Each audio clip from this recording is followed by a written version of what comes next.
What if a place could hold on to its past? What if every slammed door, every whispered plan, every lonely moment left an echo? There is such a place. It sits in the middle of San Francisco Bay. We call it Alcatraz. But it is more famously known as the Rock. It is an island forged by history, crime, and an enduring mystery. It started not as a prison, but as a sentinel, a guardian.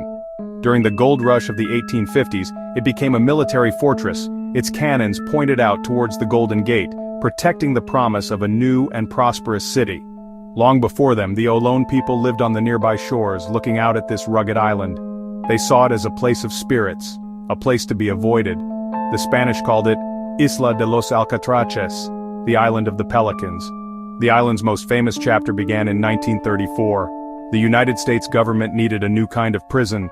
They transformed the old military barracks into a maximum security, minimum privilege, federal penitentiary. It was designed to be escape-proof. They were a collection of the era's most notorious figures, gangsters, bank robbers, murderers. The most famous of them all was Al Capone, Scarface, the king of Chicago's criminal underworld. But on Alcatraz, he was just a number. Inmate AZ-85. The most daring and famous attempt took place on a cold night in June 1962. Frank Morris, John Anglin, Clarence Anglin. Their plan was a masterpiece of ingenuity and patience. They used sharpened spoons, a makeshift drill to chip away at crumbling concrete around air vents. On the night of their escape, they left behind brilliantly crafted dummy heads, soap, toilet paper, real human hair.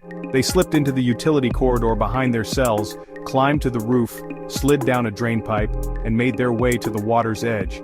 Then they disappeared into the dark, churning waters of the bay, paddling towards an unknown fate. Debris from the raft, personal effects were found. But the bodies of the men were never recovered.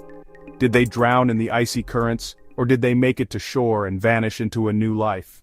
Why do we line up for ferries to visit a place that was designed to be the very definition of hopelessness? Today, Alcatraz is one of the most popular tourist attractions in the country, drawing over 1 million visitors each year. They come for history, they come for true crime, they come for mystery, to walk in the footsteps of Al Capone. It provides some of the most breathtaking views of the San Francisco skyline. From the windswept exercise yard you can see the entire cityscape, the iconic Golden Gate Bridge glowing in the sun. This duality is what makes the experience so memorable. You are standing in a place of profound sorrow while surrounded by incredible natural and man-made beauty.